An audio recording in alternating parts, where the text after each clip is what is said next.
back to day 3 of Breakfast with Roth. My name is Bob Babbitt. We're brought to you by Nitro and Flapjack. Our next guest, who will be one of our favorites here for the 30th anniversary of Challenge Roth, Mr. Eneko Llanos. Eneko, how are you doing? Hi, I'm doing really well, feeling very well, and already enjoying the atmosphere here in Roth. It's pretty special, huh? Yes, yes. It's still 2 days to race and race day, and yeah, the ambience here in the expo area in the town is amazing. It's really, really nice. Now, I know last year you started working with Dave Scott, the 6-time Ironman champion. How has that been, and what has he brought to the table for you? How has he helped you? Well, it's been very, very good. I'm really happy with what we are doing together.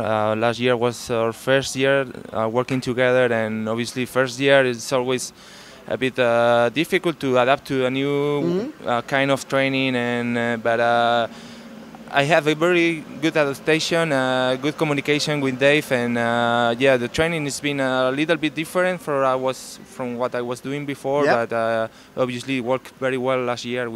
I had a very good season. You had a really except good season. for Kona, it didn't go very well, but I have a very good season. And this year I took it a bit easier in the beginning, and now right. I'm getting in shape, and I think I'm in a good shape for Sunday. So is this race one of your primary races for this year? Something you were focused on? Yes, this is a big goal for the first part of the season, yes. And then after this is a bit recovery time and get ready for Kona. Now, so with everything you've done in your career, looking back, what would you look at as your best race? The race where you felt that, you know, this race was the best I've ever had. Well, my best result is second place in Kona in 2008, but I don't think that was the perfect race or my best race. Right. I had very good races I did a very good, I think one of my best or almost perfect races. One of my first Ironman really good races, yes. Was in 2007 in Lanzarote. I think that was the feeling I had on that race was that I was doing it very well. Yes. And then yeah, I had for example Arizona in 2010 or 11 when I went under 8 hours. Yes. Last year in Frankfurt I went under 8 hours too, and those two were really, really good races for me. Frankfurt was a great race. Yes, yes, I felt very good there. How do you compare this Frankfurt to Roth? Well, courses I think are, at least the bike course is similar. Both are very fast bike courses with some hills.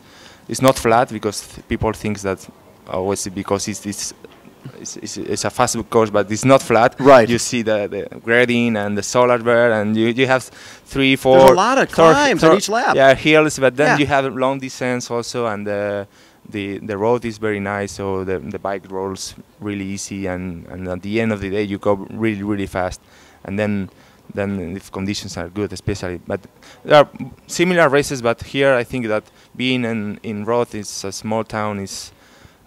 You feel that everybody's more, I don't know, the ambience is much closer and everything. It's more intimate. Yeah, people are right on. Yeah, right there. You feel like you're in a big family. So yeah, I think that makes the difference. This is like a small community that works all together right. For the race, and you feel it.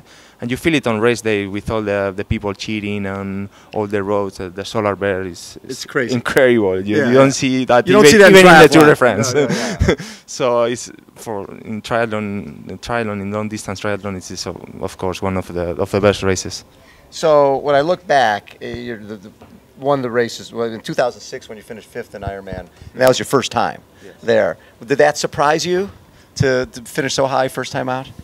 Well, it took me a bit of time to get to adapt to the long distance races because after 2004 when I did Athens Olympics, and then 2005 I wanted to start racing long distance and Ironman races. So, and 2005 really wasn't a good year. I had like three DNFs. And at the end of the year, when I was able to finish a race in Australia, in Western Australia. I got second place. That's so like your first 3 Ironman distance races you didn't finish. Yeah, I didn't finish. Yeah. So it was, I was thinking like, well, maybe this is not for me. Maybe I should go back to short distance races. But then Then I learned it a lot in those first races, and finally, I think 2006 with the 5th place in Kona was when I really was thinking, well, and now I know I can race Ironman, and especially I know I can do it well in Kona. So yeah, that was like a good race to believe in myself for long distance racing, and knowing that I was doing the right work. Is it 2007? You're second in Challenge, Roth, and then went 7th in Kona. Mm-hmm. Is it hard to peak for both of these races, because they are fairly close together? Because I know talking to the German athletes, like a Lothar Leder, he said to know you have to go under 8 hours here. Mm-hmm. You have to run in the 240s, and then to come back just a few months later and try to do it again. He never felt he had his best race in Kona. Do you have to pick one or the other to be your A race? Well, obviously it's difficult to be 100% in both races, because they are really close. Yes.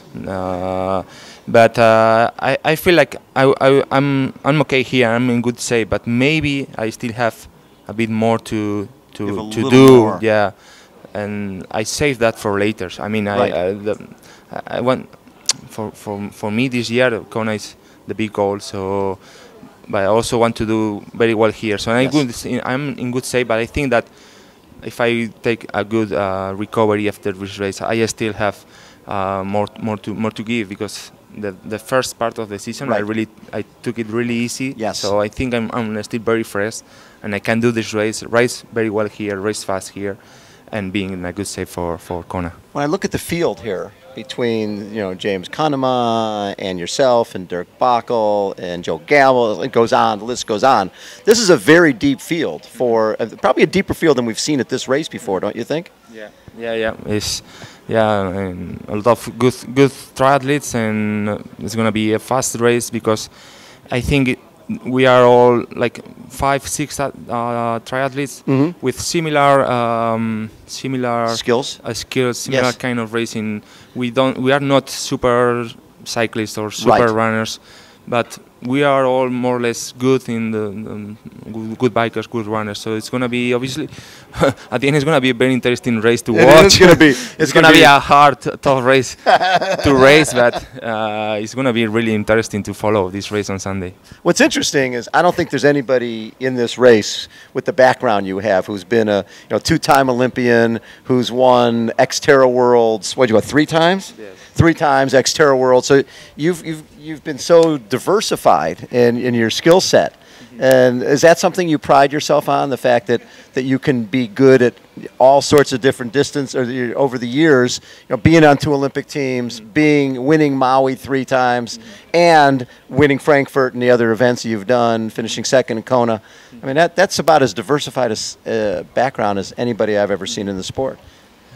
Yes, well, it's because I like to do different things, and it's always motivating to do different things. And when I was racing short distance and ITU races, for me it was good also to go to Maui and have fun there, and win, and do some mountain bike rides. And I like the diversity and doing different. From when I was a child, I've been doing different kind of sports all the time, and for me that's the fun of what you've always done.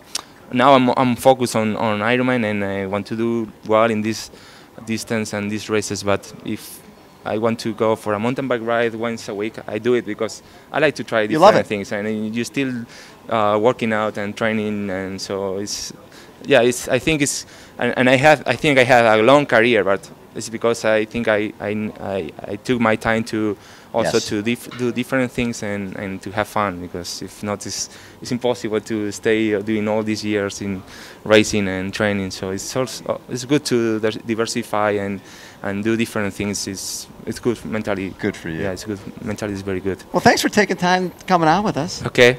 Thank you. Eneko Llanos has been a guest. Again, we are brought to you by Nitro and by Flapjack. We're at the 30th anniversary of Challenge Roth. Rainer, take us out.